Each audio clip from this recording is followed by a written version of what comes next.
It's not black, it's not white, it's not wrong, it's not right.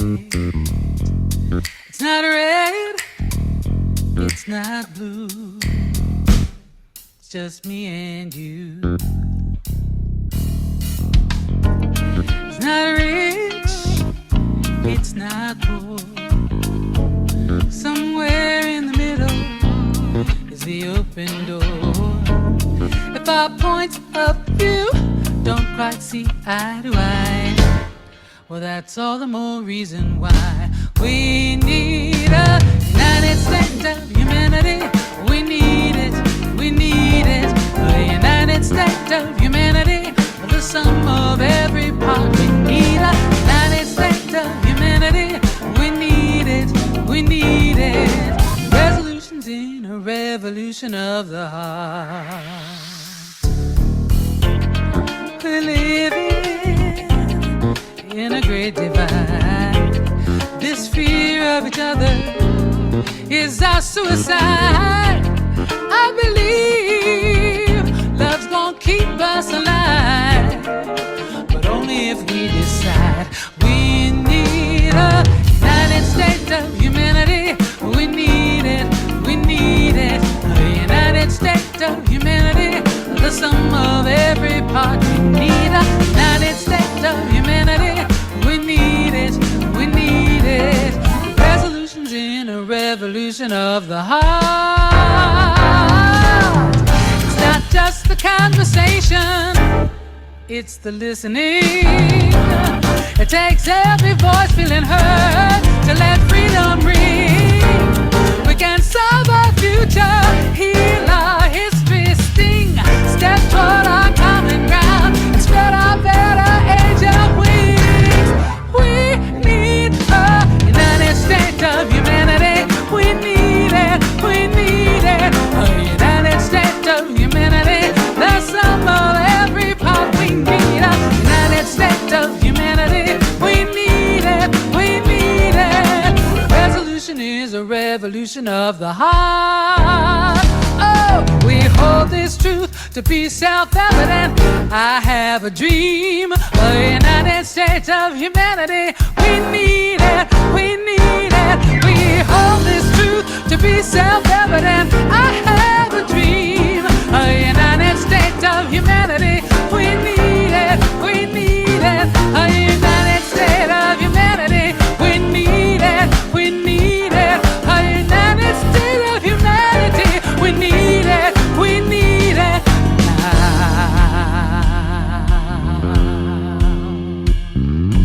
Resolutions in a revolution of resolutions in a revolution of resolutions in a revolution of the heart.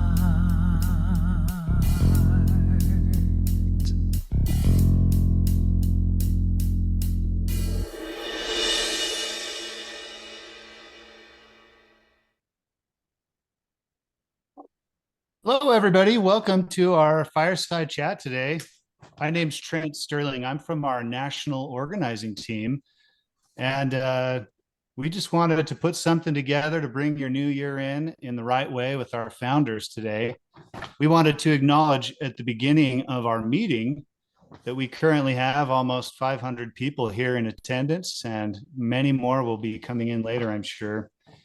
As a matter of acknowledgement, we wanted to make sure that we let you know that we have received hundreds of questions from braver angels across the nation. And we've had our team poring over those all week. And we are excited about some of the things we're going to talk about today. But we did want to mention the sincerity and thoughtfulness possessed by our members is something we all marveled at. For your information about this today, the audience is going to be muted for the entire program. And so if there are any technical difficulties, of course, we want you to have a good time. You can reach out to Paige or Brady, our troubleshooters.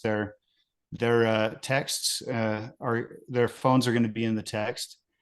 And today we just want to continue on. We're fortunate enough to be with the founders of our organization. Bill Doherty's with us here. and David Blankenhorn, and of course, David Lapp. Thank you for being with us. As you guys think about those numbers that are coming in, are you surprised that many would join us this morning? Wow, it's terrific. Good to start the new year right. It's good to start it right. Well, what we want to do is we want to start from let's begin with the end in mind. We're just going to jump into some of these questions here, and we're delighted for your answers. As Stephen Covey says, to begin with that end in mind, we want to begin with the goal of Braver Angels, and we're going to put this one to David Blankenhorn first. What is the end goal for Braver Angels, and what does success look like in the future? Are there any concrete outcomes that we're hoping for at the end of this election year? David? Yeah, thanks, Trent. And it's just so wonderful to be with everybody. Good grief. Thank you so much. Well, I think if I had to put it in a phrase, I would say turn toward more goodwill in the society. You know, we're in I don't have to tell y'all, we're in a period now where we're in a descent into more and more rancor, more and more divisiveness, more and more mistrust. And I would say the fundamental objective we have is to turn that in the direction of goodwill, the inner desire to do good to even people you disagree with. And you can measure this, the science, so we could put up a list of indicators in terms of citizen to citizen relationships. We do this in our evaluations. And then how our institutions are operating are not operating to reduce rancor. But I would say that's our goal. It's kind of like, for me, it's a J curve objective. Like, it's just, here's the trend, negative, negative, negative. Could we start that? Could we start that by the end of, some period of time? And as far as next year, I'd like a year from now that we have doubled the number of our active volunteers. So if we could be at about 5,000 trained volunteers who are out there doing things, I think that would be probably the biggest indicator for me that we're on the right track. I love that. Thank you so much. Bill, would you like to add to that? And then maybe David after him? Just to build on what David said, I'm hoping that by the end of the year, we have even more other organizations, extended network. We're looking for social change, and we're looking for to help catalyze, foster a social movement towards what David was talking about. And one of the things that's important, I think, for our members to know is that none of us really think that we're going to workshop our way to that future that David was talking about. Our workshops are important, but cultural change, social change has to occur in lots of different sectors. And so that's, we don't have all of the specifics worked out, and others have to be engaged. But we need to have a movement, if you will, a civic renewal movement that redefines what it is to be a citizen, where we disagree with each other. Because our biggest failure in many ways is not that we differ more than we used to, but that how we handle our differences. People know that I'm a marriage and family therapist, and every couple, every family has differences, disagreements, conflicts, until death do you part, okay? The question is how we handle them. And as a country, we're not handling our differences well. And that's the kind of movement that we hope to catalyze.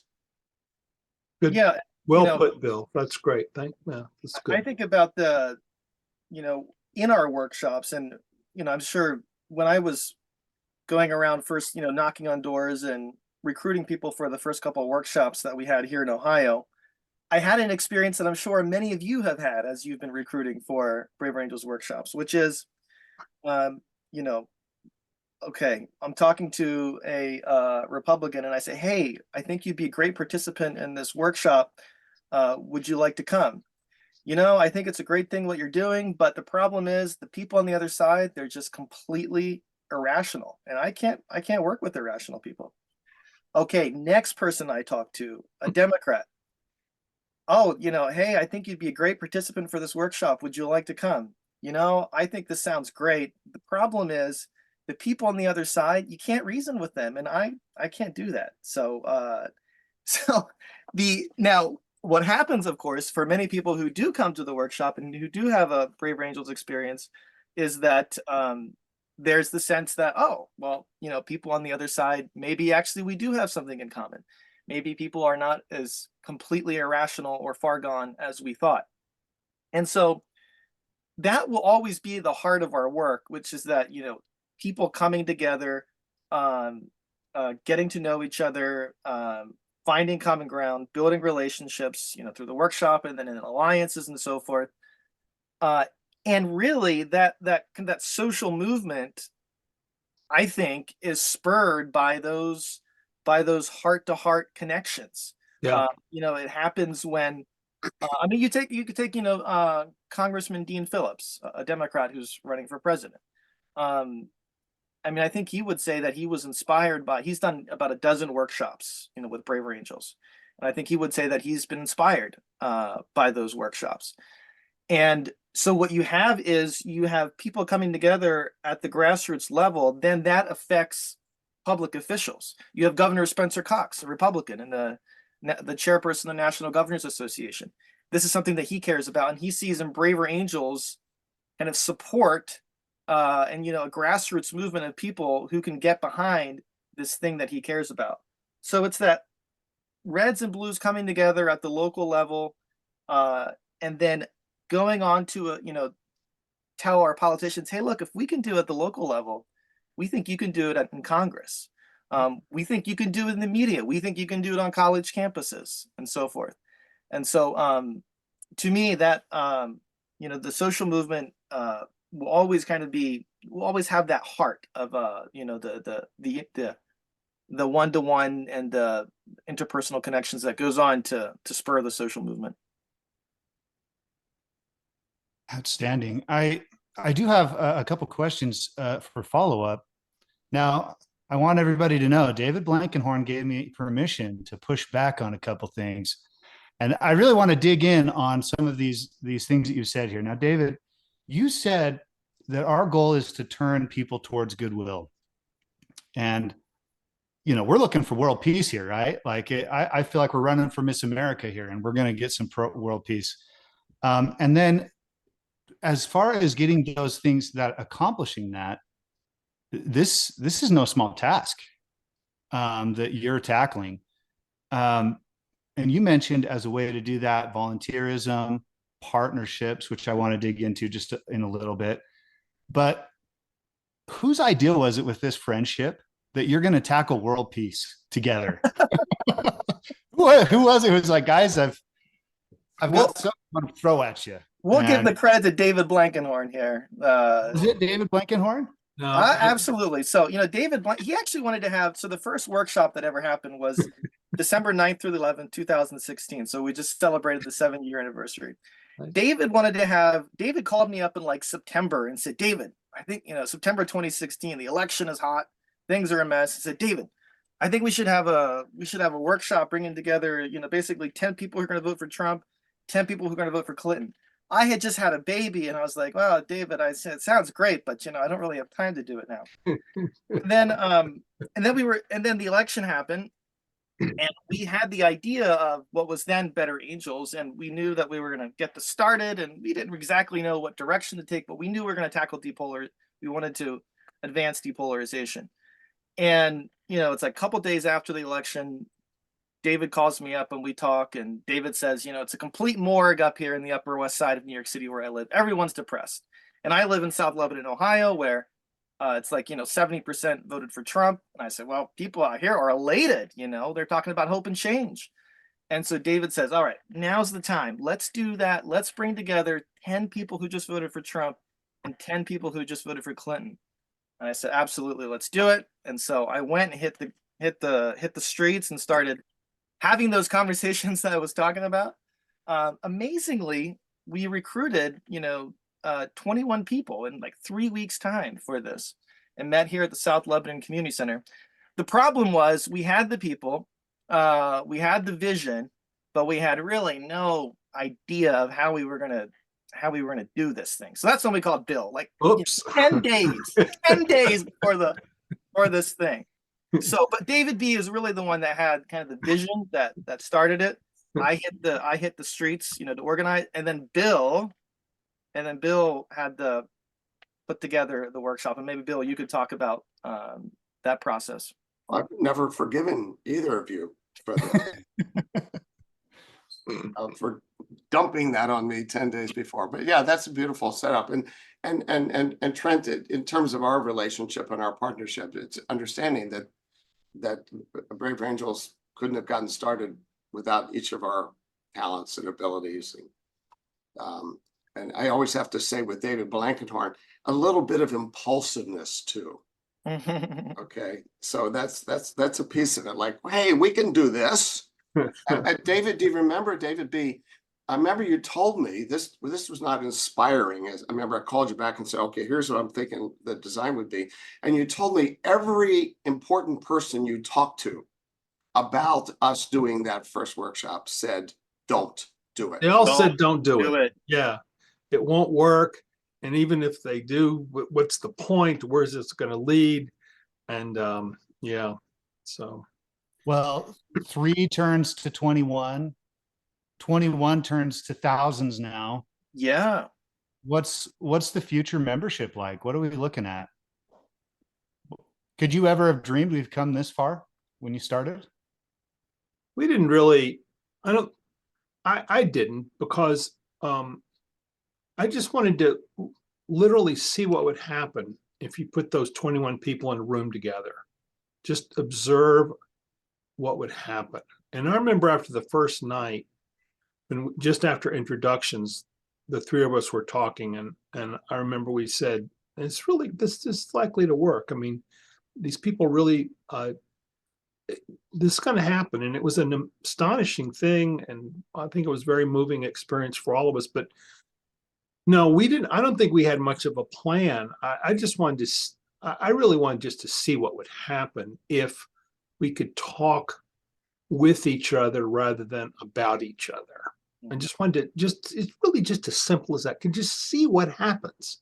And what happened was powerful. And I mean, I feel like in some ways Founders isn't even right. I mean, because plenty of people besides us were involved in getting this thing started. And also, I sort of feel like, for me, I sort of feel like I was standing on a street corner and a wind started blowing.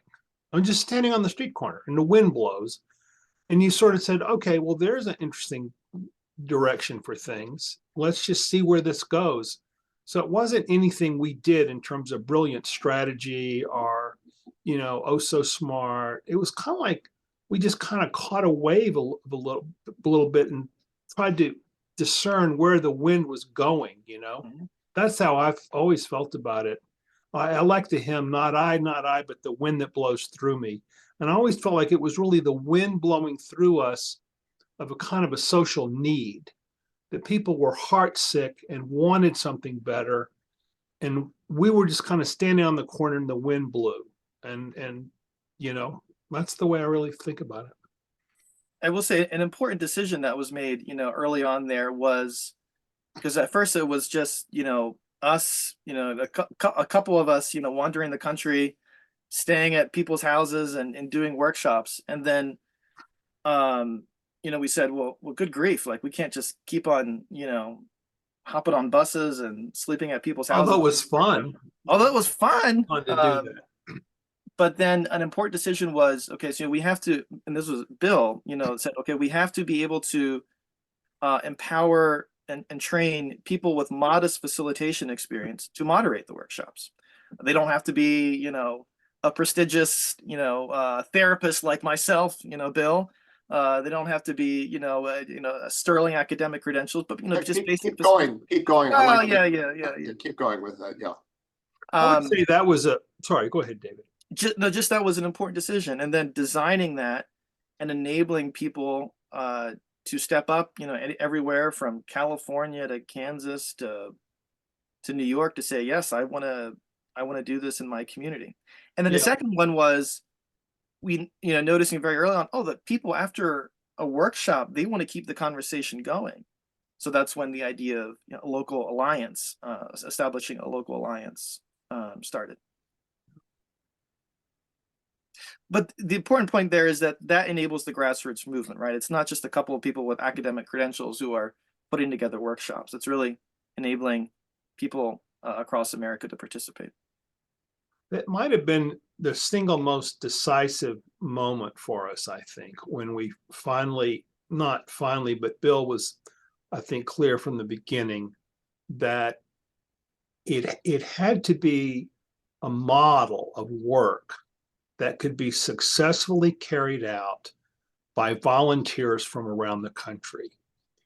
And it couldn't just be, I have a degree in workshopology and are you going to pay me a fee to come in and facilitate and blah, blah, blah. No, it had to be a citizen-oriented thing where people could do this themselves. And that was I think that was the decisive thing. It's why we're able to do thousands of these things rather than, 50. So, yeah. And just the last word on this, something that David B. often says is, don't be wise, don't be witty, you're in at the chair of the committee. That kind of ethos, I think, has been in Braver Angels. Like, you have a good idea, run with it. You see a problem, put together, be part of the solution. And I think moving forward, we have to always keep that. Well, now, David, and maybe this goes back to Bill's first comment, where we're not going to workshop our way out of the problem we are in. But we clearly started with workshops, and Bill's fingerprints are all over those, and we're grateful for those. If we're not workshopping our way out of it, right, what are the other things that you're seeing that we need to start doing? Obviously, we need volunteers to take part in this and members of Braver Angels. What are the other things you're seeing that we need to be doing outside of the workshops to achieve our goal? Well, what we're trying to be is a social movement in an organizational container. We have bylaws and a board of directors, and we're an organization, but we want to be an organization that gives birth to something that's much larger than one organization. And so we wanted to plant kind of pillars. We wanted to sow seeds in several different sectors of society. We wanted to be very active on college campuses. So that's Braver Campuses. We wanted to take our work into the political arena, to get political elected officials to be a part of this movement. So that's Braver Politics. We wanted to have a media operation so that there's a kind of a compelling public narrative that can communicate broadly to people, and also opinion leaders in the media. So we have a strong and growing media program. We've wanted to bring in scholars. So we have a scholars council that's now 140 academics from around the country, and there are several other things. So you plant the seeds in different sectors of society, let people be creative, and then of course we come together every year in an annual convention where we chart our future democratically. We vote on a platform. We have national leaders, and so it's not just lots of discrete activities, meetings. It's not what we want to do is invite people into citizenship. We're not providing experiences for people. We're not offering services to people. We're not giving them certain benefits. we're offering them opportunity to step into a stronger form of citizenship at a time when our country's in great need. And that's the ethic of the thing. That's the spirit of the thing. So it's not that I attended an event. It's I attended an event and I am now going to do something to help my country. Beautiful, David. That was very clear. I love that. Now you did bring up two questions that came from our audience. You touched on both of them, so we probably ought to dig in there. You mentioned our media effort, and there were probably 20 questions, if not more, about this single thing, media. Do we plan on how do we plan on using the media this year, where it's going to be a hot year? There's going to be lots of the political temperature is going to rise. How are we going to use the media? You mean our own media content? Is that what you're referring to? Most of these are talking about separate media sources like the news, Good Morning America, those types of things, other avenues. Well, there's good news and bad news on that front. I mean, the good news is we get an amazing amount of media coverage. We have I'm sure there are people on this call who are our local ambassadors who generate stories in papers and letters to the editor. And we were featured in the Wall Street Journal 10 days ago, major feature story. So we get tons of media coverage. But and I don't think anybody has been able to figure out a way to break the incentive structure of the social media and mainstream media that has really a profit model that depends on rancor. You know, making people mad at each other is the way that many media organizations now stay in business. And if we could figure out a way to crack into that, that would be great. It's one thing all of our people tend to agree on. Like if you ask they don't agree on anything in our workshops in politics. We say, what's the biggest problem? The media, which is true. So, but we don't, maybe somebody out there is going to come up with some way to challenge that directly. We have not come up with it yet. Well, let me add on that in some small ways, we have some initial forays. Steve Saltwick, one of our leaders, Monica Guzman, well known to folks, and some others have developed a workshop, specialized workshop for journalists who are, and we've done some preliminary piloting of this. Again, Steve Saltwick in Texas this began with a breakout session at a national journalist leadership group. I wish I remembered the name, but I don't, of the group, but there were prominent people from all over. The leverage point is that the trust in the media is at an all-time low. They know they have a problem. So the incentive system is going one way, as David said, but they know they have a problem. And so there was lots of enthusiasm for that workshop that Steve Saltwick did. And then he and Monica and some others, I've had some input, are developing a workshop. So we have connections now with some of these national journal associations. The second thing is that, we're all about relationships, right? So building relationships with local journalists. So in Minnesota Public Radio wants to do their own depolarization effort to help people during this year coming up, not have their families fall apart. Well, they've interviewed us a lot. So they approached us, Brave Angels Minnesota, to partner with them and develop their messaging for it. And what we said was, we're open to that. Would you be open to us forming an advisory group of half red, half blue for Minnesota Public Radio as you look at the challenges that you're facing, which they know they're facing. Around, by the way, not only trustworthiness with Reds in public radio, but also with progressive blues. They really get it on all sides.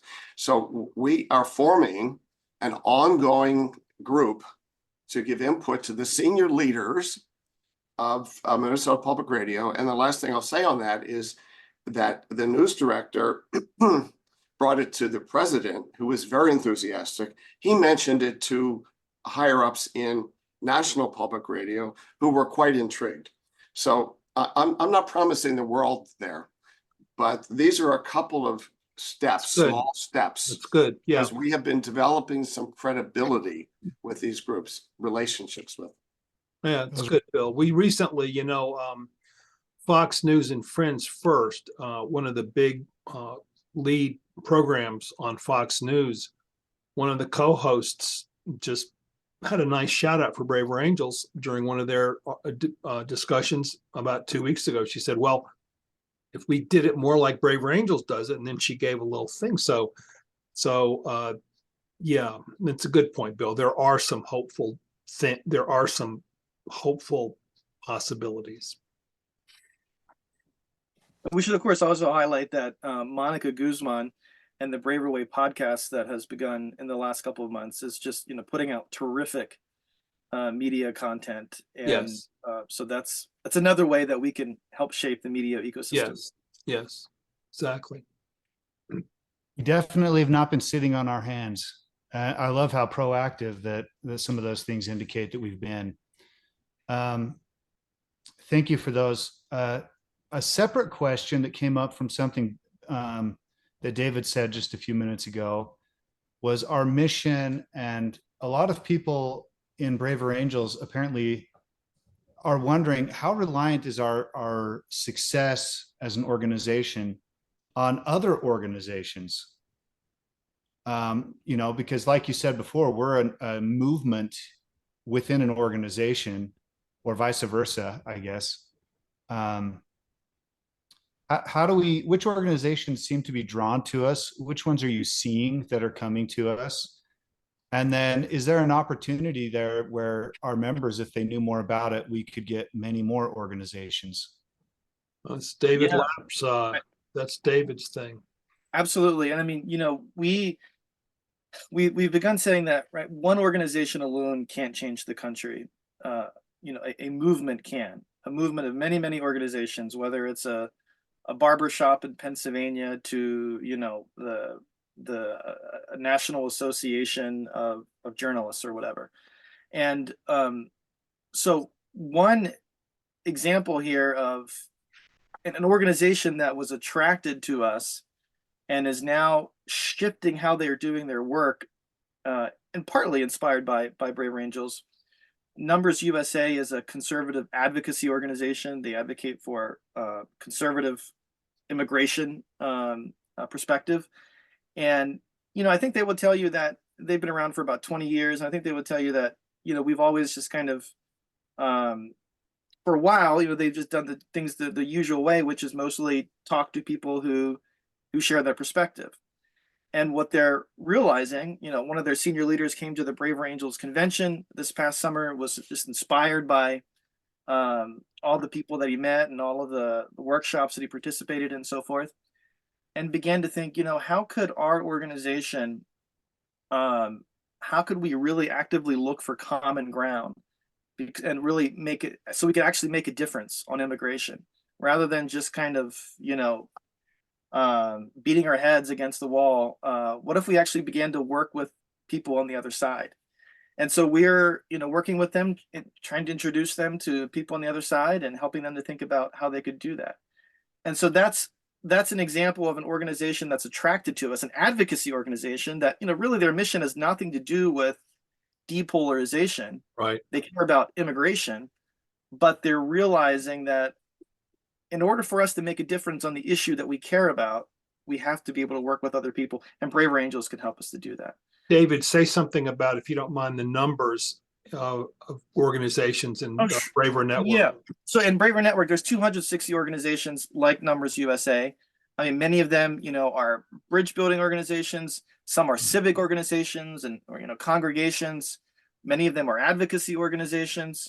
We're just really fascinating organizations out there. Like recently, something called Bipartisan Cafe in Portland, Oregon, joined, and they're called Bipartisan Cafe, and on their wall they have images from American history, both conservative to progressive side, and they're really they're going to be doing some Brave Angels events at Bipartisan Cafe, and so anywhere from a small kind of cafe like that. Do they have coffee and cake? I mean, they're known for that. I think they're known for their pies, if I'm not mistaken. So if you're in Portland, Oregon, say hello to the good folks at Bipartisan. Right. Get one of their pies. So, but isn't that really cool? Like, who knew? It's cool. Bipartisan Cafe Awesome. in Portland, Oregon. Cool. So, in some ways, Bravery Network is really about identifying those organizations that don't necessarily think of themselves as, their mission is depolarization, but our mission is to serve good pies. Our mission is to cut people's hair. Our mission is to advance, immigration proposals. But how can we do that in a depolarizing way? I think that's where Braver Network can really come in. So there's 260 plus organizations in there right now. And we had about 130 representatives of other organizations come to our convention in Gettysburg. I mean, I really think that so much of the future of Braver Angels and of our larger movement is going to come from this process of bringing in lots of other organizations that don't have the word, bridge building in their title. They're just so yeah. I think it's really crucial. And just one more quick thing on that. Y'all know that we have a really great debates program, Braver Angels Debates. What if for lots of debates in 2024, what if those debates were also co-sponsored by two organizations, one on one side of the question and the other on the other side of the question, so that instead of just us doing our own outreach and say our members and friends of our members come to the debate, what if the outside organizations that have a stake in that issue were bringing in their people and their leaders and their networks so that the debate is much larger, the speakers are, dug into the issues more. And so I really think that if we can be creative in partnering with these other organizations through things like co-sponsoring debates, we begin to grow much more quickly.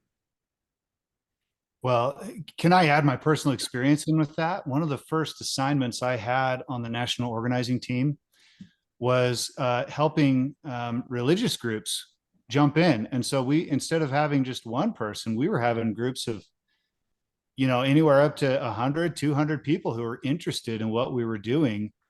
And it seems to me like as long as they're willing to depolarize or have goodwill or promote goodness, we're willing to partner with them. Is that about Absolutely. right? Yeah. Yeah. I mean, we had somebody wrote in to our leaders the other day and said, this is terrible because you have this person representing this group, and this group is awful. This group, terrible, terrible group.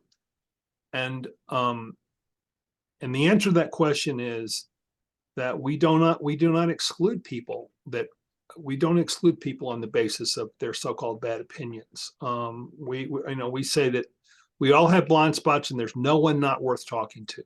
So if you want to be a part of the solution in terms of communicating in a better way with your fellow citizens, you're welcome. You're welcome here. Man, I love that message.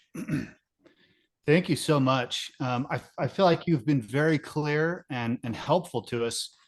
Do you mind if we shift gears a little bit towards some of the challenges, then some of the questions that have come up with challenges in Sure.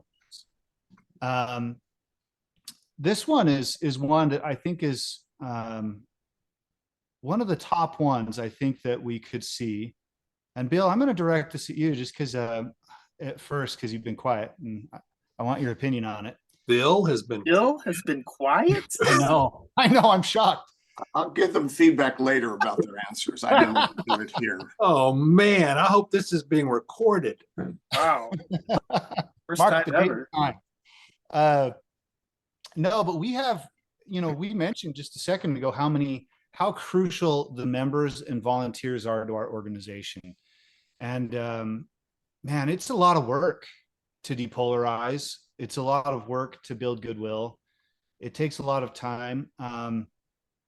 What are some of the strategies you would suggest for keeping it sustainable? Or people who put in hours and hours and hours? How would you inspire, some of our members to keep going when they're fatiguing? Yeah, great question. We are almost, most of the work that is done in Brave Angels is done by volunteers. In Minnesota, I've been out talking to different stakeholders and mentioning there isn't a single paid Brave Angels person in the state, including me. I'm a volunteer. So the volunteers are just crucial to what we're doing. I mentioned Steve Saltwick a while ago. I'm going to quote him again. One of the strategies that's been successful at the leadership level is be recruiting your successor. If you're in a position of leadership, a couple, 3 years, and you're likely to burn out, be constantly looking for the next generation. And because, I've been in enough organizations where I see what happens is people, they're working hard, they're in leadership positions, they get frazzled, they start to burn out. And then they start to recruit people by saying, I'm burned out. Please help. Well, that's real appealing. And so I think part of our maturation now, 7 years in, has got to be this ethic of we're always renewing ourselves, always renewing our volunteer leader base, and that people who have been leaders can move on to do other great things. So that's one really important strategy, and I've seen that work at a number of levels. The second thing is that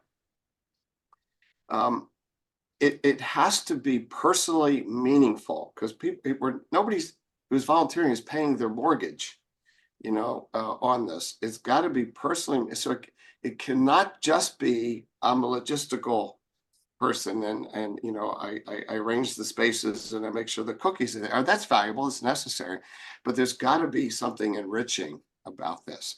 And part of there's that whole line that people probably heard about the story of the guy who's laying stone, building a building, and somebody comes by and says, "What are you doing?" And he says, "I'm building a cathedral." He could have said, "I'm laying stones." Okay, he's building a cathedral. So continually tying our volunteers and volunteer leaders into the broader mission, which is why I'm so thrilled, by the way, about this idea of the Fireside Chats, because we're having a chance here to talk about some broader themes and visions that people would necessarily know about. So those are some initial thoughts. Oh, wonderful thoughts there. Did either of the other two want to add into that at all? I wish we could do a little more structured membership and leadership support, kind of ongoing enrichment, education, training. We try to do some of that. I wish we could do more, because we have so many people who are just putting out. They're just pouring themselves into it. A little bit of intake in terms of enrichment and I wish we could do more support of our volunteers. David, wouldn't it be great if, for instance, if there was like a retreat center out there and you've been volunteering in Brave Angels for a couple of years. Yeah. Go to the retreat center for this great experience, with volunteers. Wouldn't that be great? Something like that? Yeah. And just, there's a wonderful adult education movement history in our country. And so bringing in our wonderful leaders for educational experiences that are going to make them better leaders, that are going to make them better, just better citizens, I think would be, I wish we could do more of that. And I think we should do more of that if we're going to attract and grow our Yeah. our leadership base. I agree. You know, another thing is for those who can, you know, attending and participating in the convention that we've been doing, you know, as much as we can every year. That's, I mean, for me personally, I think for many others, such an energizing, enriching experience to Yeah. meet fellow volunteers from across the country. Yeah. So that's a fun thing to do every year. Yep.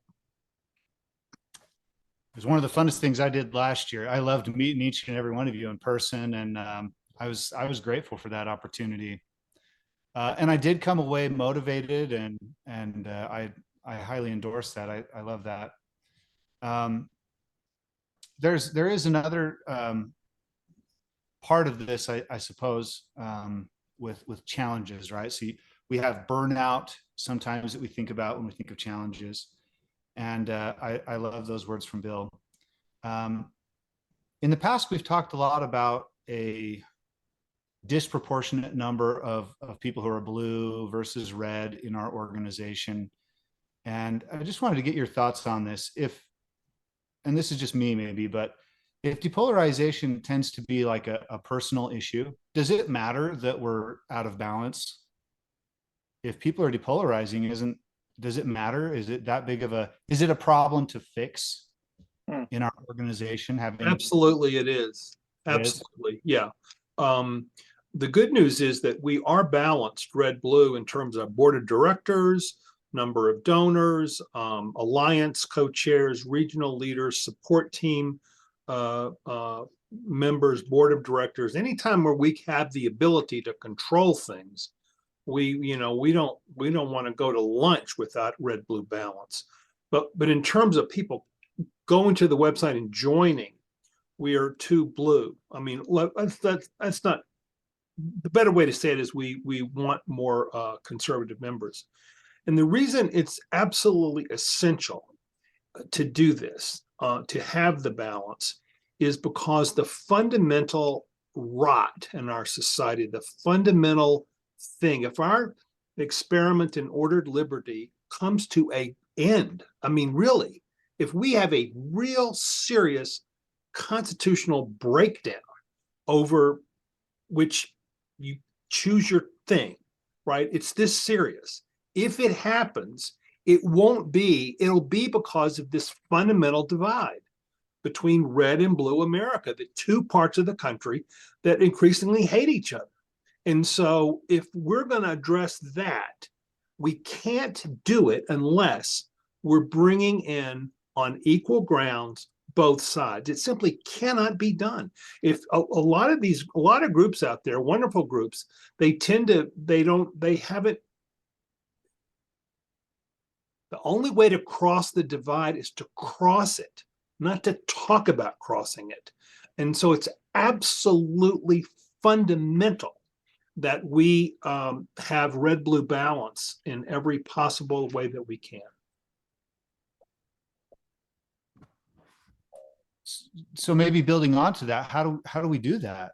So if it is an issue, what advice do you have? What counsel do you have for attracting more reds to our organization? I would like to know what my colleagues think. I'll just say very quickly in one sentence, the single best way to bring in more red members is to bring in more red leaders of big conservative organizations like Numbers USA that David was talking about, like big churches led by conservative pastors. I think the way we bring in the base is to bring in conservative leaders. Yeah.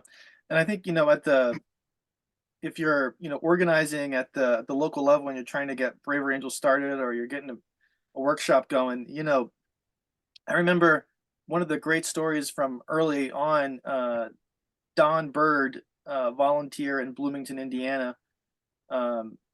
He just called the Republican Party headquarters and said, "Hey, we're going to be doing this workshop. Would you all like to participate?"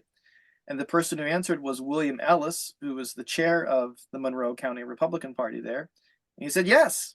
And now, like 6 years later, William Ellis and Don Bird are the state coordinators for the state of Indiana, and there's a thriving alliance in Bloomington. Now, of course, that's not always going to happen that you get that kind of success, but just trying it at the local level. Call up the local Republican Party, call up the local grassroots group that's involved in conservative causes. Call up the big mega church that has a lot of conservative members. Something I like to add, and I agree completely with what we've been saying here. It can't just be we have a website and who comes to the website and a certain percentage of people join. It's got to be those contacts and also those organizations. The other thing I'd like to add when we're discussing this crucial topic is that when people come in the door, when they come to our workshops, the evaluations, the feedback from the workshops are equivalent between Reds and Blues. And the research, the external research that's been done on depolarization effects of our workshops, again, show no difference between Reds and Blues. Right. That's a very important point. Yeah, it's really important to keep that in mind. That we have a recruiting and attraction problem, not a problem that our offerings are not, once people experience them, are not as valuable for Reds as they are for Blues.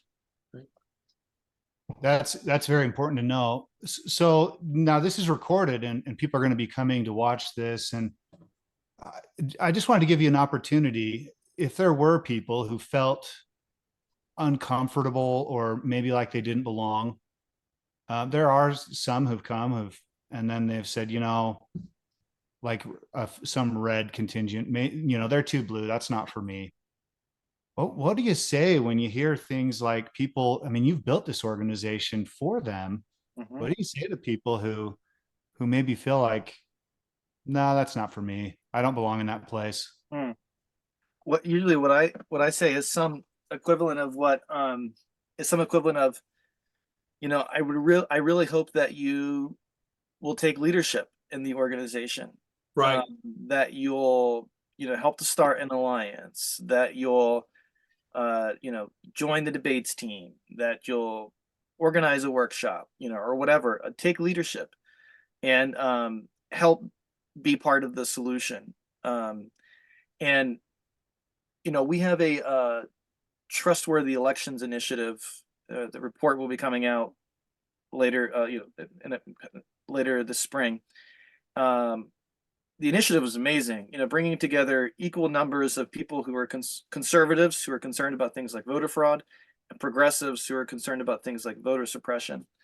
That idea began with the late David Owinski, may he rest in peace, who was just an amazing volunteer from Western PA. David Owinski, he came up with that idea, but that idea would not have happened because when he first came to Bravery Angels, he was like, this seems like a pretty blue organization. I don't think it's for me.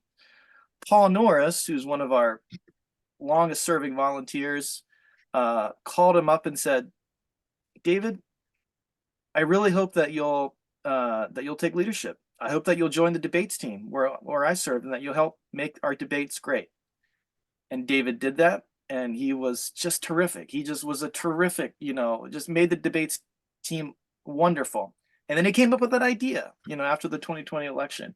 But none of that would have happened if it hadn't been, a Bravery Angels member saying, hey, I totally understand. I get where you're coming from. But would you take leadership and help to be part of the solution? Yeah.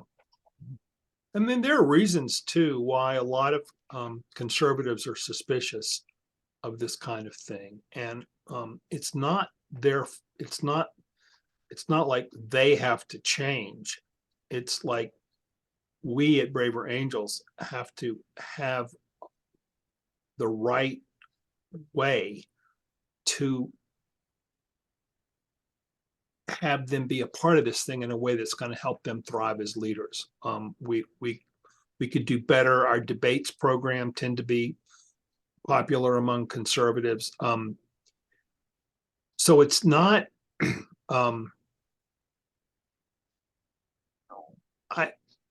people say that if people say the culture is too blue, the solution is to have more conservatives at the table, and then that problem will go away. So I'm just saying that the answer to the question, and I think this is kind of what David was gesturing toward. The thing is not to walk away. The thing is to walk through the door and be a leader. And then all these things about I don't feel welcome, etc., that will change quickly when the people at the table start looking more like you. Thank you for that. I think those are unbelievably helpful. One of the things that I think comes up with that is just that willingness that we want you here, that messaging. And I don't know where that comes from, this idea that it's going to be easy to throw us all together immediately with an organization. I don't know where that comes from, but thank you for that. Yeah. Let me Well, just that's a mention really- that. Why would the national problems not be reflected in our organization? I mean, it's just as I said at the beginning, it's how we deal with these that is important. Not that we have challenges internally related to red blue. It's how we cope with it, how we move forward is the key thing. Right. Yeah. There's a lot of, I don't want to generalize about either left or right, but on the right, there's just a lot of resentment and mistrust of elites. Who are these elite people that seem to want to tell me how things ought to be? And I think some of the suspiciousness of organizations that offer activities like that is that people have had, a lot of conservatives had bad experiences with this, and don't trust they don't trust the process.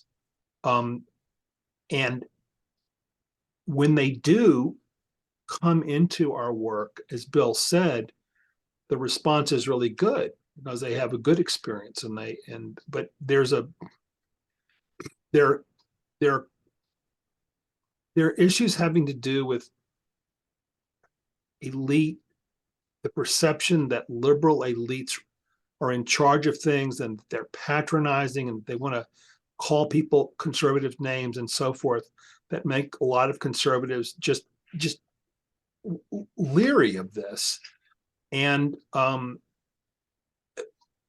that's on us to fix. It's not on them to change their minds about any of this. It's on us to be the kind of organization that wants them at the table. So Yeah. here I'm talking to you, Trent, Red, so I feel like him. Well, that resonates so strongly with me because I was skeptical. Yeah. When Casey Jorgensen said, "Hey, there's this place, you would love it." And no, she said, "Just give it a shot." And I was like, "No, I don't think so." And then I went to this workshop where they're doing a common ground on elections. And in the workshop, there were reds and blues. They found something to agree on. But the thing that made me trust the organization was I didn't have to change. Right. The only thing that I've been asked to leave behind is rancor. I can keep my political positions. And a lot of conservatives have had experiences of going to these things. And the whole point is that, oh, we're so happy you're here. Now we can enlighten you to have broader views. And who wouldn't be angry at being treated that way? And so there is that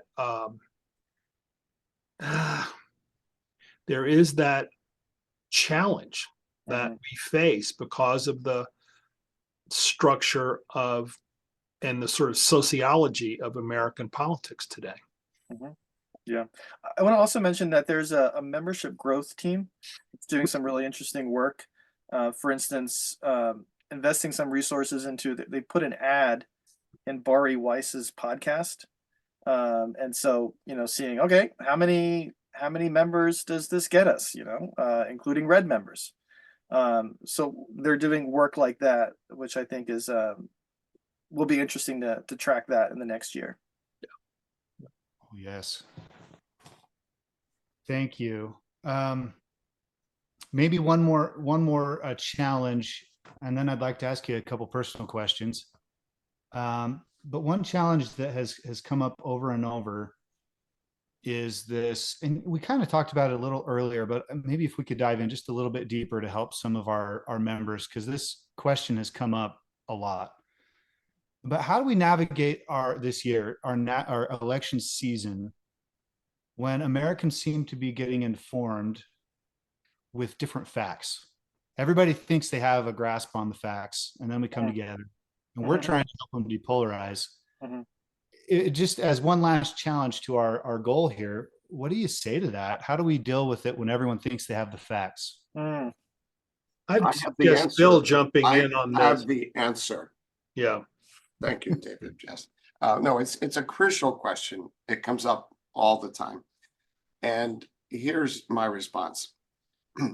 That policy relevant facts are based on who we trust as sources of that information. The fact that I'm sitting here talking with you all is not policy relevant. I don't need anybody I trust to know that the fact is I'm sitting here talking to you. But immigration policy, climate change, just go through the list. Okay, public safety. It's based on but what I think are the facts about this is based on the sources I trust. Unless you are a climate scientist, you are dependent on other people, their information, their credibility for whether we're in serious trouble or not, or what are fossil fuels doing. So the problem of not agreeing on facts comes down to a problem of trusting different sources and not trusting one another. Right. And that's about relationships, and we're in the relationships business. So and you can have meaningful conversations without agreeing on the facts up front. It's one of the biggest fallacies. Yes. We can't talk unless we agree on these facts. Well, what happens is when you have the conversation, one of the things you talk about is what your sources are. Who do you find trustworthy? Look at what happened with COVID and all that. Who do you trust? So we can build a relationship in part about understanding who we trust and who we don't trust. Okay. Trust precedes it. And yes, trust precedes it. Relationships precede it. And this comes up so often. And when people say, how many of us have not either said this ourselves or heard other people say, well, these people, they're in denial about the facts. They're living in a fantasy world. They believe in conspiracy theories. They're not respecting the facts. How can you talk to people who don't even acknowledge basic factual information? People on both sides say this with great conviction about their fellow citizens on the other side. It's completely the wrong way to think about this. It's not that half the country hates facts or it doesn't care about facts or is too stupid to understand a fact. What is going on is what Bill said. It's the breakdown of trust. It's the breakdown of trust in where shared understanding of where we get our factual information. It's a systems problem. And it's a social trust problem. It's not a stupid people problem. And it's not about facts. That's the ironic thing about it is, oh, if you only understood 100 facts I'd like to share with you and accepted. No, that's not it. It's this other thing. And that's where we come in, because Braver Angels is not a fact adjudicating institution, but we are a trust building institution. And I think that's at the heart of this thing. Yeah. And that was an important decision that was made early on. For instance, with our workshops, somebody says something in a workshop that the person deems to be, not a fact, a falsehood. Have the idea is, many people want to say, have the moderator intervene and tell that person, hey, that person just spouted a falsehood. An important decision we made was, no, Braver Angels moderators, we're not in that business. as Bill and David just said, we're in the trust and relationship business. And the hypothesis is that if we can build trust with each other as fellow citizens, then we can go on to better understanding what the facts are, have a shared understanding of the facts, have a shared understanding of the truth. But we can't do that without trust. And that's where Braver Angels comes in. Sorry, if I could just one more just really quick point. Societies have ways of figuring out what is true. And those ways are breaking down all around us. We depend on our court system to adjudicate conflicting truth claims in the area of law. In the higher education, we have peer review processes. In science, and those institutions are no longer working for us. And so people are just left on their own.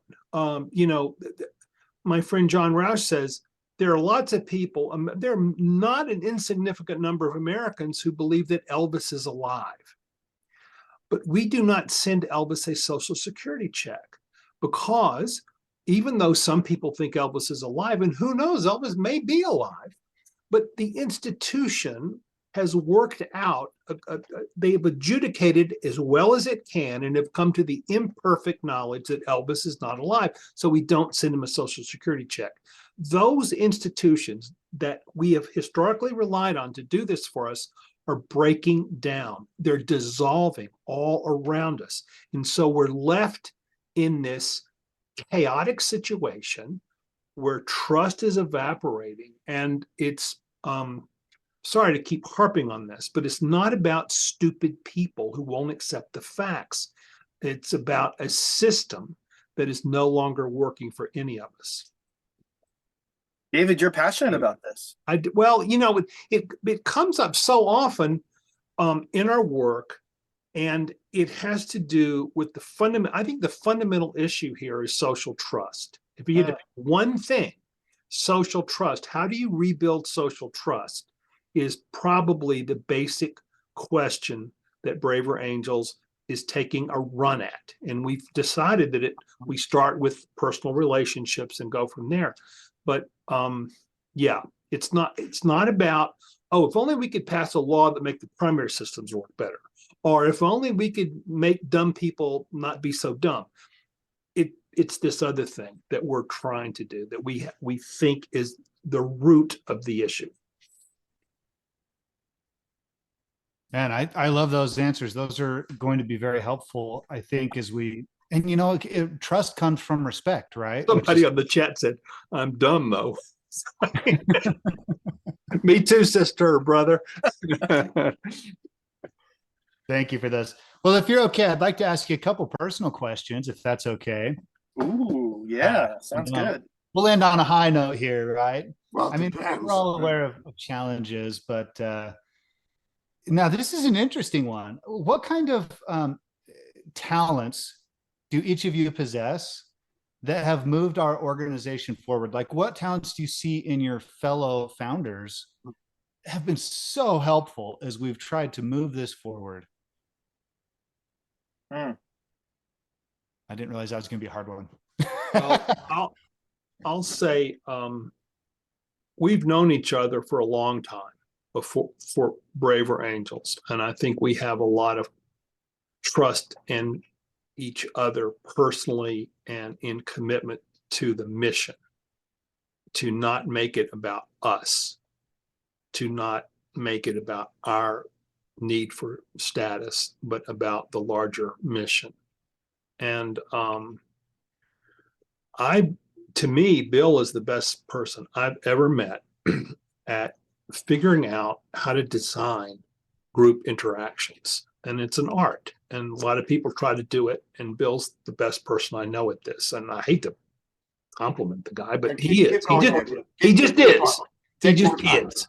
And it's the truth. And so we would not have succeeded anything like we have unless we'd had Bill to help us think through. Unless we had called up Bill Doherty 10 days It's not ago. just workshops either. It's how we have our meetings. It's how it's the thing, how you can have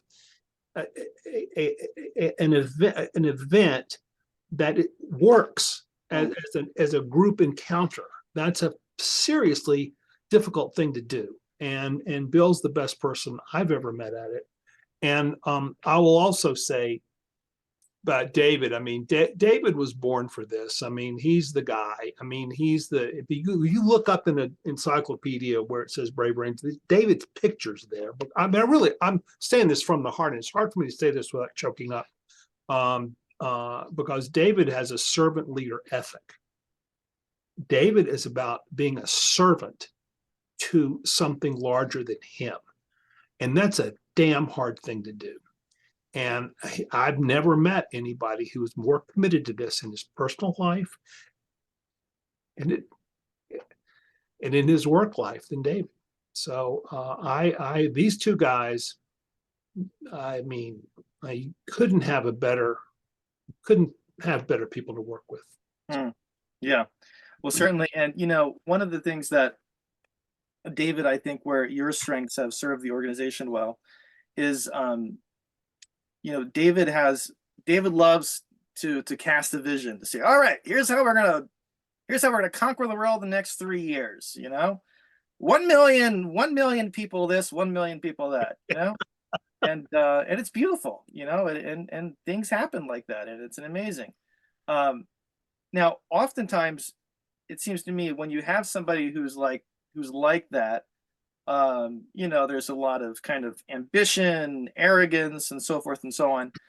And one of the things that David has worked very hard to do is to say, okay, here's the great big vision, and now let's invite. What do you all think? Right? What's the and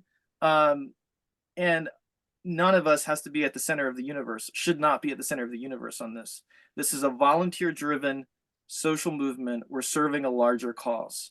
And so, you know, this is not about very important people.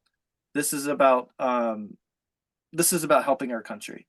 And so that requires a lot of humility. And so it's both that, you know, okay, let's go out and conquer the world, and let's be mindful of the ways in we're falling short and the ways in which we need each other's input and we need diverse input.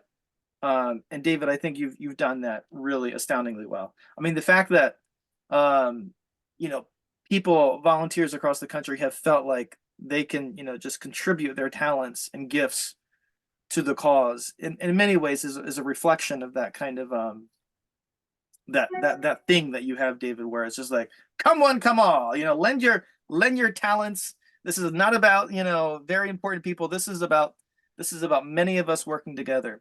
Another thing that I learned, Bill told me this one time. He said, and Bill, tell me if I'm getting this wrong. He said, I never say to people, thank you for what you're doing. It's always, I'm glad to be in this work with you. In other words, we're all fellow citizens, all plotting towards the same goal. And so, you know, it's not like one of us is more important than the other. We're all in this shared work together. And that is a really important ethic that I think both Bill and David have helped to cultivate. Well, I'll add something too with David B. This combination of the vision, just enough, as I said before, enough impulsiveness, like let's just do it, okay? And so let's throw caution to the side, and the ability to recognize and get feedback and say I was wrong. And because there's some visionaries, and I've worked with some of them, who they've never been wrong. It's just that these people around them screw up the implementation. So the ability to— I've met some of them too. Yeah, right. So the ability to cast a vision, to inspire people, and then to course correct, and to say, well, wrong about that one, and let's go in a different direction. So that kind of flexibility and adaptability, and then David Lapp. There have been so many times in these 7 years when your relational ability with people, particularly our volunteer leaders, people who were disaffected, who felt alienated, who things are not going well, and your ability and your willingness to say, yep, I'll call them. I'll keep talking to them. That ability to engage people, including some very hard conversations, is wow. That's really quite powerful.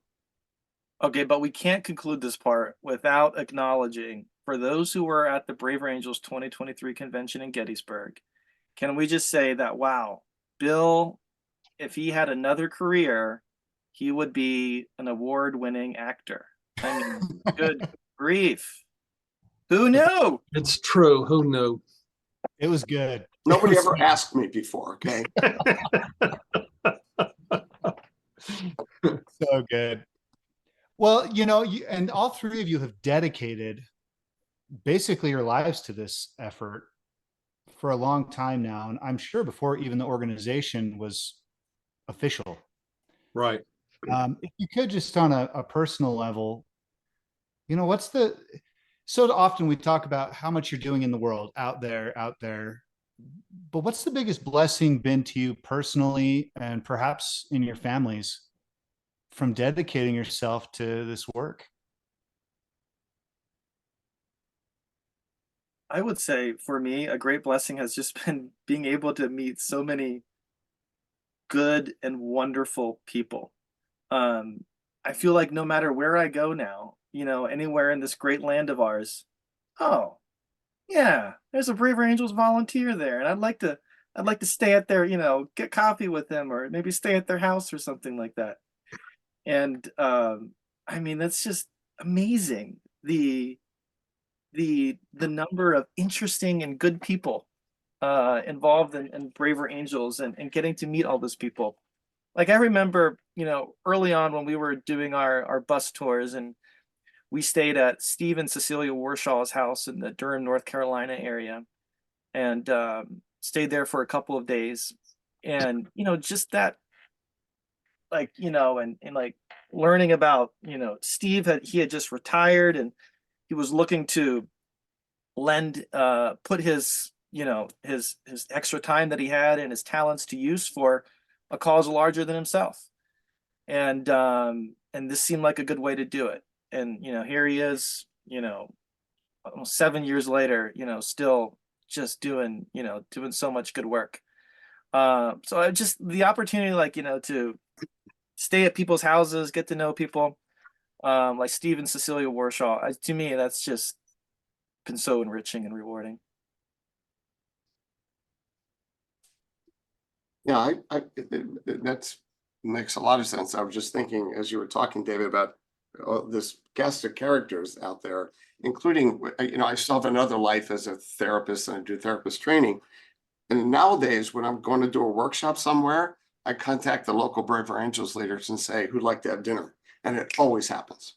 It always happens. Okay. So there's this community locally and nationally. And the other thing I was saying on a personal level is that I feel like I'm an active patriot.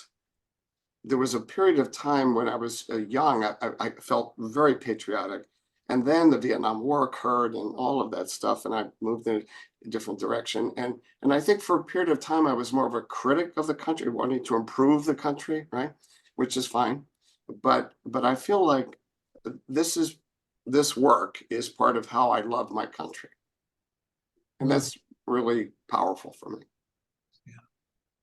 Thank you.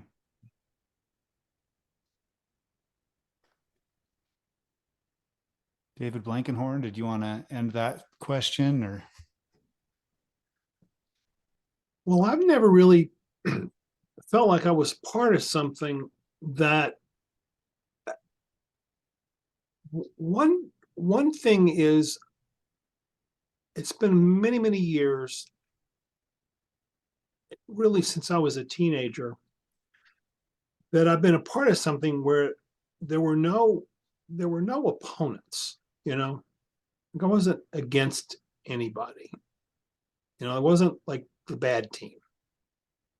And I cannot tell you how internally rewarding that is, to feel like no matter who I talk to, their opinions or who they are or where they come from, I'm not trying to beat them or overcome them or convert them or something. I mean, that's been just such a liberating thing. And I think I spent all those years, feeling like this group or that group is like in the way of progress or something. Like, not to feel that has been a real blessing. And then I would say the other thing for me, and David and Bill touched on it, I think in a certain way, but the way I think about it sometimes is I've never really been a part of something that really caught on, something that really seemed like a fuse got lit that was not because of anything I did, but it just got lit and things happened and you were kind of being swept away. I'm trying to use that wind analogy before. I've never been a part of anything like that. I'm like, I've fought for lost causes. I've advocated for dying breeds. I've been like the preacher who stands in the pulpit and says, "Give me an amen," and nothing happens. I've put a lot of miles on that, walking down those roads, but I've never really had something like people really want to do this. You don't have to talk them into it. They already want to do it. And it's a wonderful feeling. I swear, Trent, a lot of times I feel like I'm just watching this. You know what I mean? I'm just watching it happen. I know I have a role and everybody's got a role, but sometimes I really feel like it's just happening outside of, I'm just watching it and I'm meeting people for the first time, like say, "Oh, Brave Angels this and Brave Angels that, and we're going to do this. And, what about this challenge?" And I'm like, "Well, who are you again?" I'm just feel like I watch it a lot, and I can't tell you how gratifying it is. So. Well, on behalf of thousands of people that you've affected for the positive, I can only say my life's better. A phone call 8 years ago or whenever that was between friends. It's like one of those jokes, right? 3 friends walk into a bar, 3 friends have a phone call, and now my life is better. And I know that you've probably heard a lot from people, but I do want to express my gratitude to you for that. It's been wonderful to be on this journey with you. Hopefully we'll have a lot more time together.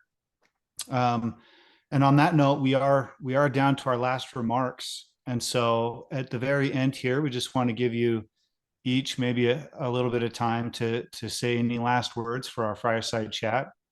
We'll have David Lapp go first, and then Bill, and then David Blankenhorn. Well, obviously we're entering what promises to be a divisive election year, and maybe more than that. And what I am pretty confident of is that for all of the divisiveness and the toxicity and the horror that we may experience in 2024, it just means that there's all the more people who are going to see Braver Angels as like a lighthouse, a refuge, and be like, I want to be part of this. And, obviously we had our start in 2016, that election year. 2020, there was Braver Angels grew massively, just so many people, looking for a better way. About this time, 4 years ago, or 3 years ago, I guess, in 2020, soon after January 6th, we held a Hold America Together call. There were 2,000 people on that call. And so my point is that for all of the yes, there's crazy things going to be happening, but one thing that we can be sure of is that people are going to be interested in and be attracted to what we're doing. So let's get ready. Let's be ready to welcome those people in and to help serve our country in this difficult year. Thank you. Yeah, so I will echo what David Blankenhorn said, that we don't have to convince people there's a problem. A lot of my career, there were always 2 steps. One, convince people that a problem that I thought was there. And then secondly, if they agreed with that, what did they think of my solution? The one thing Americans agree on is that we're too divided. And so we are working on the central problem. And for me, there's inspiration there as well as fear, okay? Because it's a huge problem. The survival of our democratic republic is not guaranteed, right? But we are working on the problem without which we cannot solve any other problems. The polarization, the division, the lack of goodwill means we can't solve any of the other problems. I used to think that a pandemic could bring us together. I recently gave up my other fantasy that aliens from outer space coming down, we could unite them. No. Are they red or blue aliens is how that would go. Okay.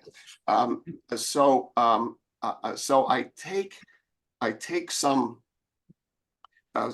comfort, just as I am when I work with married couples who are at odds.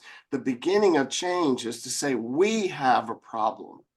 It isn't just you are the problem, we have a problem.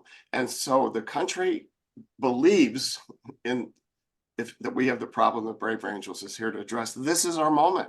This is our moment. Let's be bold. That's great, Bill. Well, I do think we were made for this moment that we're about to enter. We're going to have some difficult time ahead of us, probably as a country, and I do believe that we were made to be able to be responsive to this. I mean, I think I think there's we're called to do this.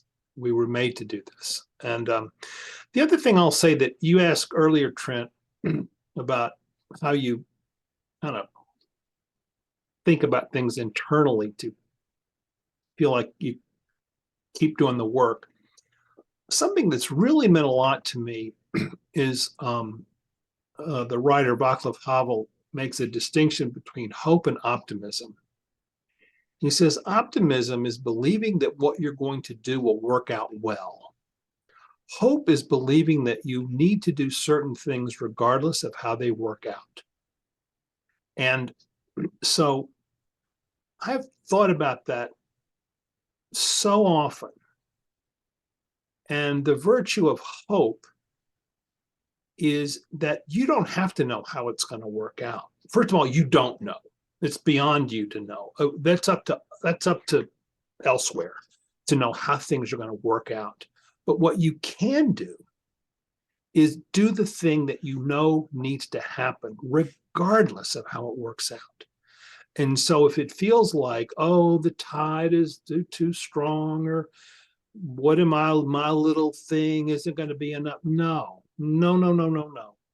You do the thing that you need to do, and how it works out is not your, you know what I mean? It's just, so to me, it's why in my tradition, we make, in my, faith tradition, we make a lot of hope, optimism, not so much. Optimism is it's like you want to play poker and try to figure out who's going to win. It's hope. And I think that Braver Angels is an organization where people look at a serious problem and they step into it with hope. And I think that's what's going to take us, that's what's going to help us make a difference next year. This year. This year, yes. We're already there.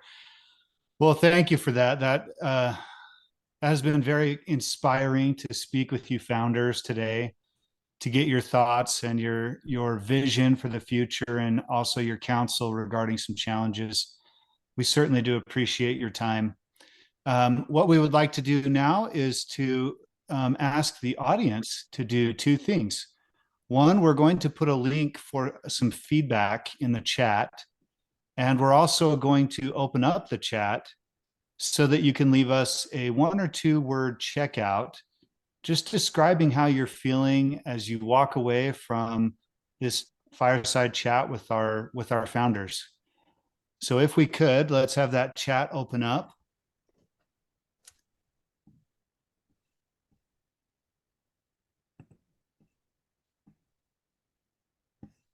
And once again, thank you for your attendance today, and also for those who helped us put this on. We have an entire team behind us.